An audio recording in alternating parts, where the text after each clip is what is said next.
Hey guys, time for something completely random. Hey folks, my name is Jen, and today, you're seeing a different background entirely. You're seeing a JoJo poster and my other bookshelf. Why?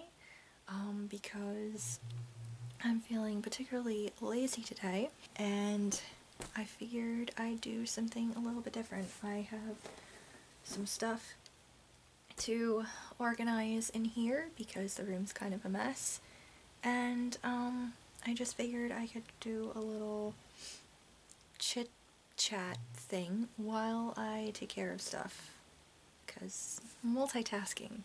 So first, I guess, is why are we doing this instead of any other planned video? Well, I didn't really have a lot of videos planned. I have some ideas for things, but I just have not really had the time to either write notes or partial scripts for things, just getting my thoughts in order, and I also haven't really had the time to film it.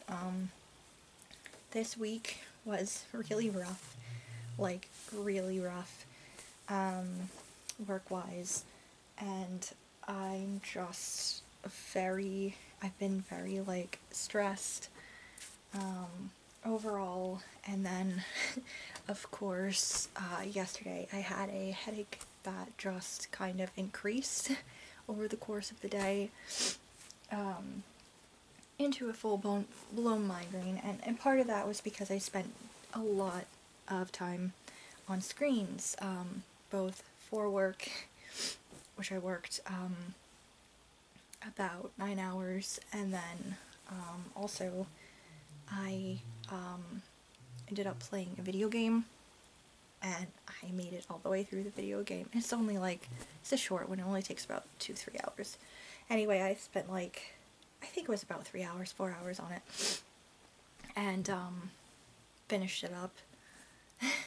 So that plus work, so I had eye strain, and then I had stress, so yesterday was pretty debilitating after everything. And yeah, I pretty much spent that time just laying around, and I took a nap, took a couple of naps actually, and just tried to, like, not have a headache, and nothing I did helped. I took acetaminophen, I had peppermint oil, I have this, like, migraine stuff I got online. It's like a migraine stick. It's like oil you put on your temples and then you put it on the back of your neck, and it's supposed to help. It didn't. It usually does. It didn't. Oh, does anyone else deal with that? How do you deal with it? Because it is just, it has been driving me insane. Since my work time has increased, so I'm just really tired. Anyway. What else am I doing? Other than just sitting here and complaining to you about life, which, with all the things that are going on in the world, sounds pretty fucking stupid, I guess, to be complaining about any of my problems when everybody else is dealing with way worse. So, you know, just lovely feelings of existing as a human being in 2021.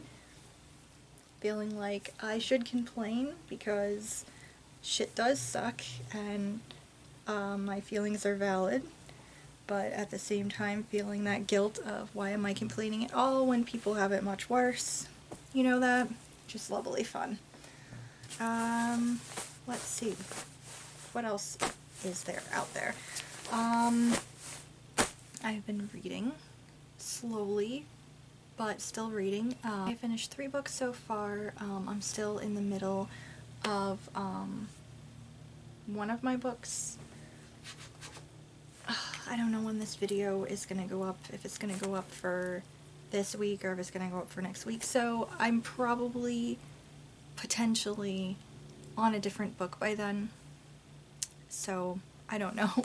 But, I'm reading Anne of Green Gables right now. Or rereading it, rather. And just kind of remembering how much I really liked this story when I was younger. And I guess really appreciating it a lot more now as an adult. It's so funny when you reread things after years of having not picked it up. Like, the last time I read this book was, I think, the last time I read the entire series. Like, I've read this, I think about 2 or 3 times, but the entire series I've only read once.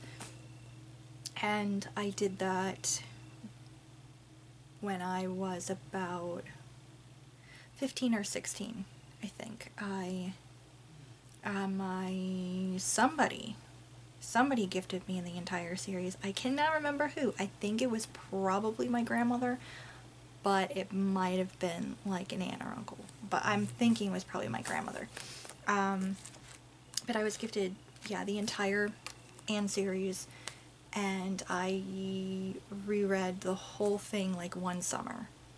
And it was a great experience. I remember it being just such a wonderful experience, and I remember just how I felt about this book, how I liked Anne, but also felt like I would not have ever have been able to really hang out with her, because while I was an extremely imaginative child, and spent a lot of time by myself.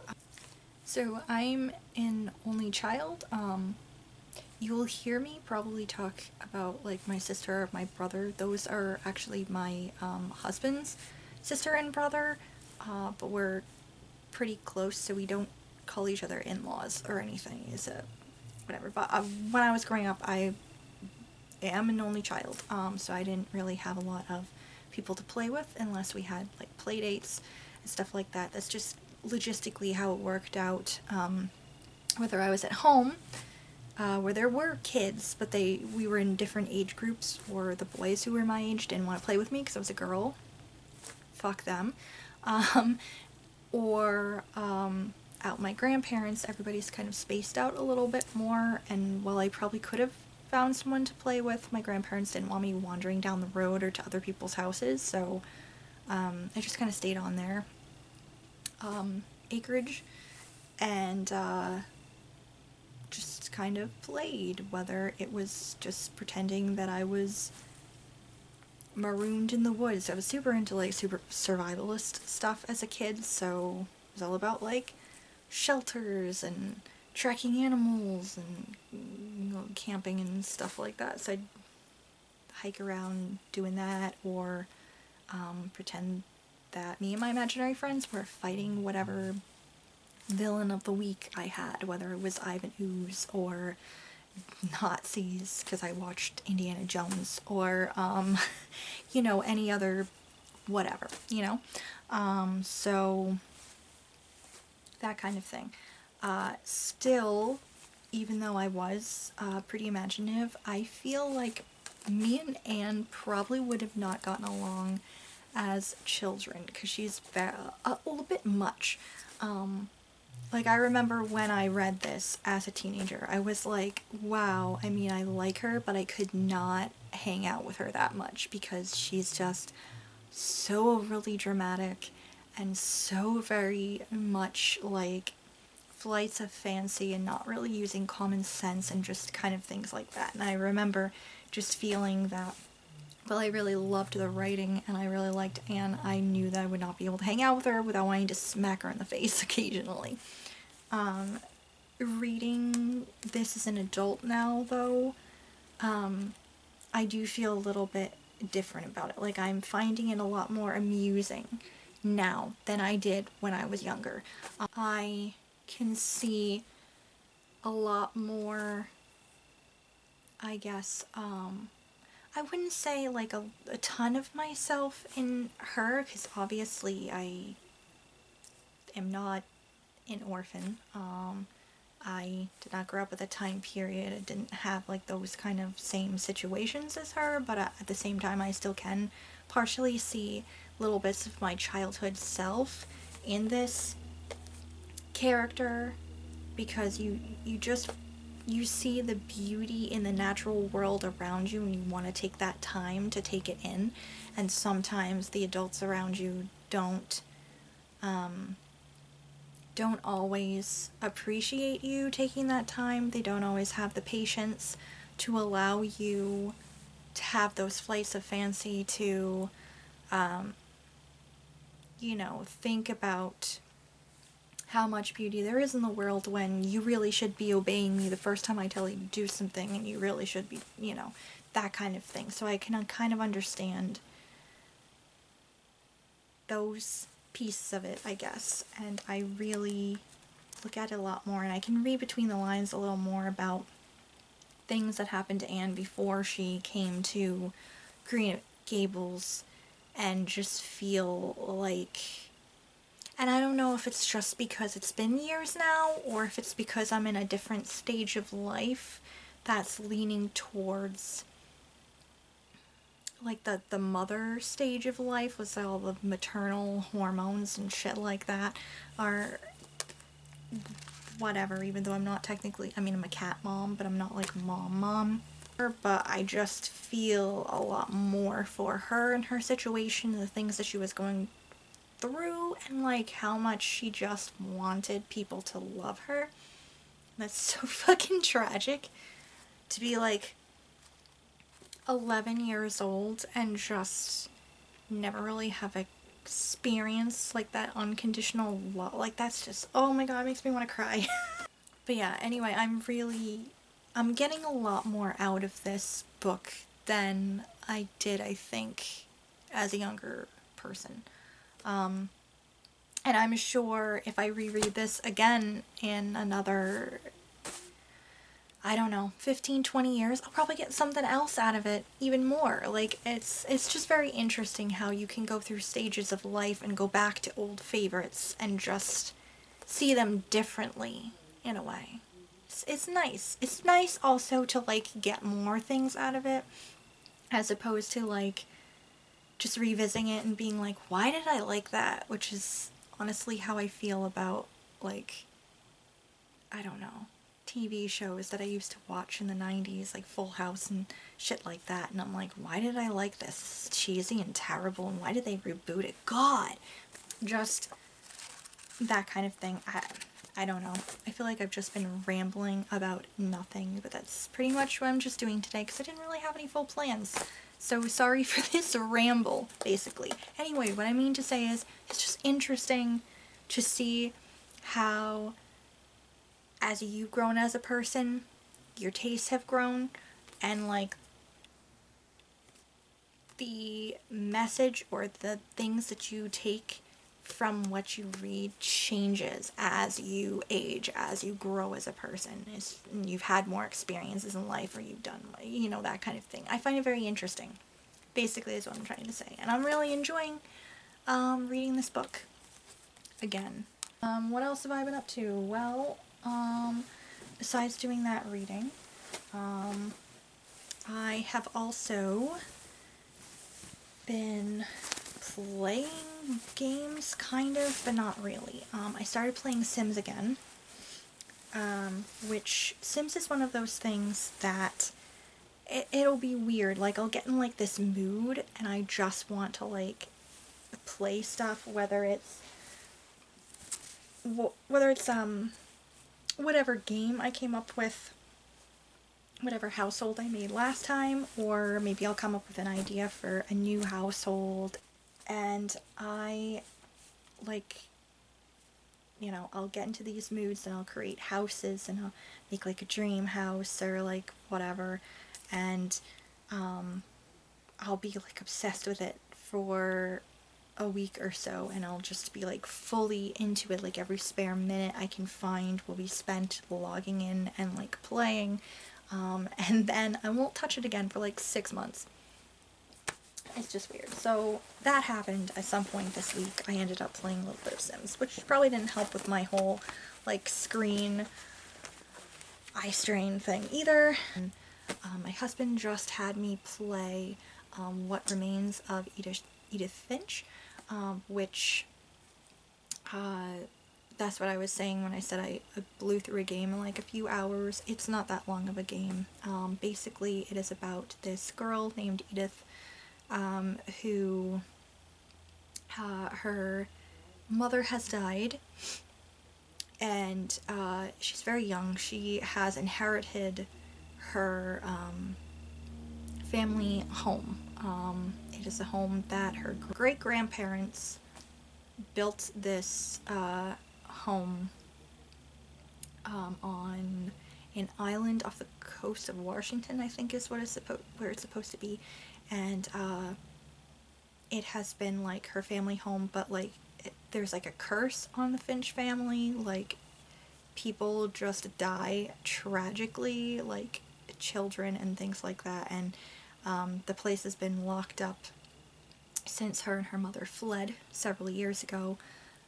So she has inherited the house from her mom. Her mom gave her a key, and she has decided that she's going to go back and she's going to look for answers about, because she doesn't really know that much about her family. She knew some of the stories, but she wants to learn more about the stories, more about the curse, more about why this happened, looking for more answers, basically, about her family and why they were the way they are. Like, they're obsessed with the curse, they're obsessed with death. There's like just this, and it's such a beautiful game. Like, the story itself is beautifully told. The writing is wonderful, the voice acting is pretty good, the music, everything, basically. The visuals itself is fucking gorgeous. Like, it's just absolutely beautiful. The house is like the weirdest looking house ever. It's one of those houses where it's this original thing and it's very odd looking, and then they just kind of added to it as they needed more and more rooms for people.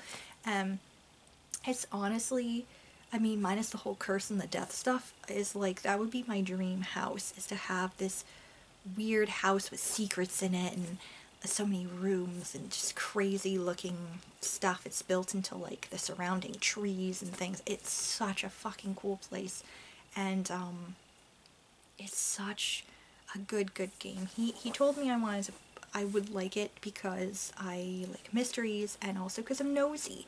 I would want to go into an abandoned house and learn more about people because I'm a nosy bitch. So he suggested that I play it, and I did, and I loved it, and he liked watching me play it because I'm like, oh my god. And it's not a jump scare game, so if you were worried about that kind of thing, I would say it's not a jump scare game, so don't worry about it, although you'll probably feel tense the whole time because you're like going through an abandoned house. It's a first person game as well, so it's way more engrossing. I would highly recommend it to anyone who's particularly nosy or just wants a really wonderfully told story. But I will let you know that it is potentially triggering for people because there is a lot of death in the game. You see stuff. It's very artistically told.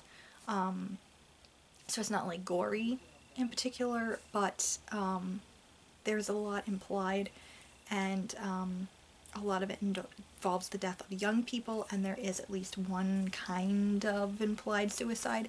So just be warned that if you did want to play What Remains of Edith Finch, that's in there. But if that's not like super troubling for you, I would highly recommend it. Like, I had a wonderful time. It fucked me up a good one though. Like, there's a couple of those that just fucked me up a good one. I've been writing a little bit. I still have my writing workshop that I'm a part of with my friends. I finished one story. Well, didn't finish. I wrote most of it and turned it in. I had a little trouble with the ending because I knew it was probably potentially going to have to get gory, and as much as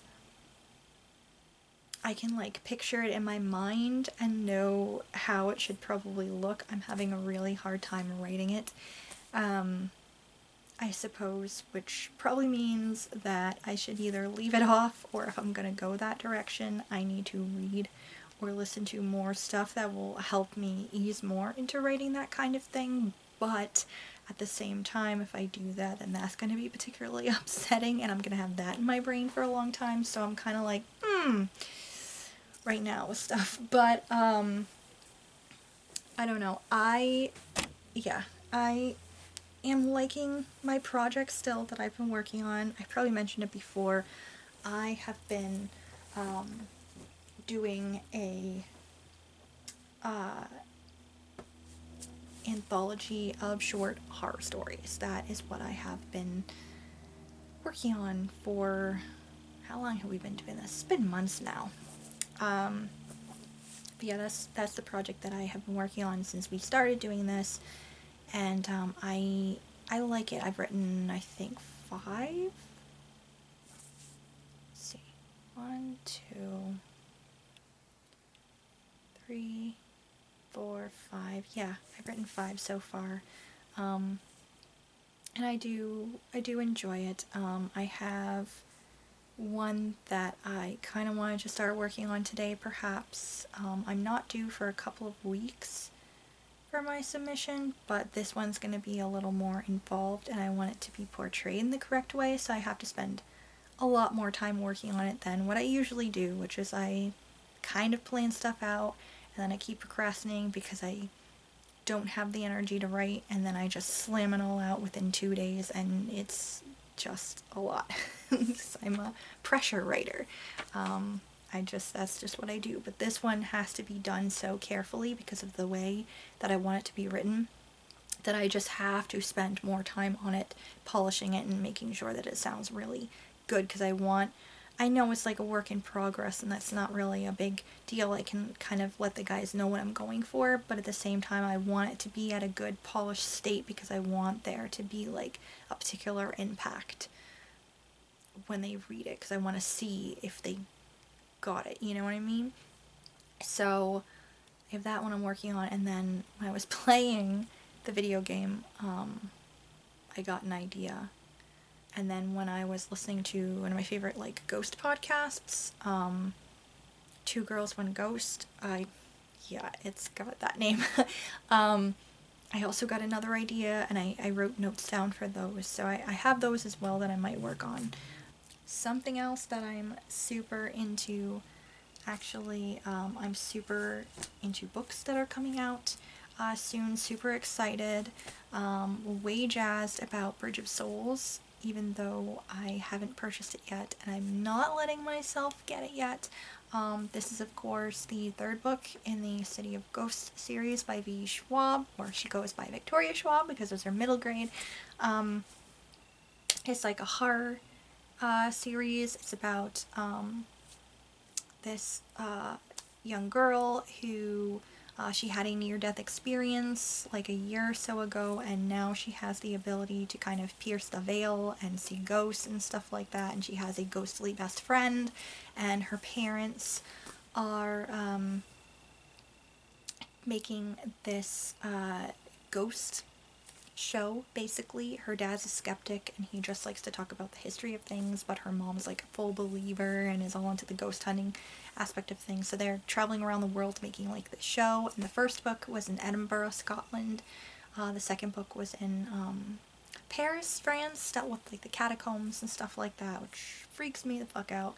And then Bridge of Souls, which is a book that just came out, is in Louisiana, in New Orleans, which I am fucking obsessed with. Like, I would really love to go to New Orleans and check it out, because it's like one of the most haunted cities in the world, and I'm fucking fascinated, and I really want to go. And also, it's probably way easier for me to go there than to try to go to Edinburgh, which I also really want to do. But yeah, so I'm very excited about this, very excited to see what's up with the book. But of course I'm on my book buying ban, so I haven't been able to, like, you know, get that yet. But I am hoping to do that as soon as July hits and I allow myself to technically have a book haul again. Although I did sort of cheat. Like, I kind of cheated, but not exactly, because I pre-ordered 2 books, which means I did pay for them technically. So I did technically buy books. However, because they don't come out until months from now after my book buying ban is over, I'm not fully counting it because I'm not actually hauling them yet. See, I'm kind of cheating. But I don't know, I just couldn't pass it up. Because Dark Waters, which is the 3rd book in the Small Spaces series by Catherine Arden, is coming out in like August, and I saw that we can now pre-order it, and I just had to, so I did it. I pre-ordered it. I was going to hold off a little bit, but then I also found out that there is another book coming out. I think it's coming out in like November or December though, that I really wanted, and I was like, fuck it, if I'm gonna pre-order this, I might as well pre-order Dark Waters as well. So I got that, and then the other one I was super excited about that's coming out. So I read a lot of webcomics. Well, not like a lot of webcomics, but there's several that I try to keep up with.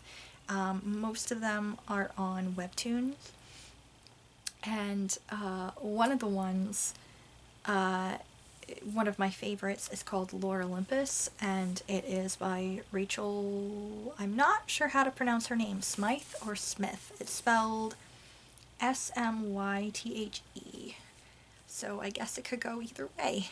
But anyway, it is about the Greek gods and goddesses, and it's also a story of Hades and Persephone. And but it's like a different take on it, and it's like very modern-y and stuff like that. But so I've been behind a little bit in my reading, and I just caught up last week and found out that she has volume 1 of actual hard copies of the comic are coming out, and like I said, I think it's either November or December, but it is coming out this year, and I am super fucking jazzed about it. Just so happy. So I pre-ordered that because I A, fucking love that comic, and B, want to support her because like her art is fucking gorgeous. I want her to keep making this. She's so talented. So yeah. So anyway, pre-ordered 2 books. Kind of cheated on my book buying ban, but not actually at the same time because I don't physically have them. So, Anyway, I am sorry if this whole ramble has been extremely boring to you. I know not a lot happened in here at all, but this is what I've got to offer right now. I hope you all are hanging in there and you know, having a decent April in spite of all the shit in the world. Which, by the way, I'm going to try to add more helpful links down below because it just feels like every couple of months I have more things to add because there's just so much fucking wrong with the world. So, yeah. Anyway, please take the time to check out those down below, as always. And, yeah. Anyway, I am going to try to be somewhat productive or something right now, I suppose. Or actually maybe go out and get some sunshine, because it was terrible yesterday. So, I might try to take advantage of the sun today. I hope you all are well, and that you are also taking advantage of the sunshine, because vitamin D is a wonderful thing, especially when you are feeling down in the dumps. So, yeah. Sorry again if this is not the type of video you wanted to see and you wanted to hear more about like book stuff and everything, but yeah. Anyway, I will see you in the next video, guys, and I hope you have a lovely week.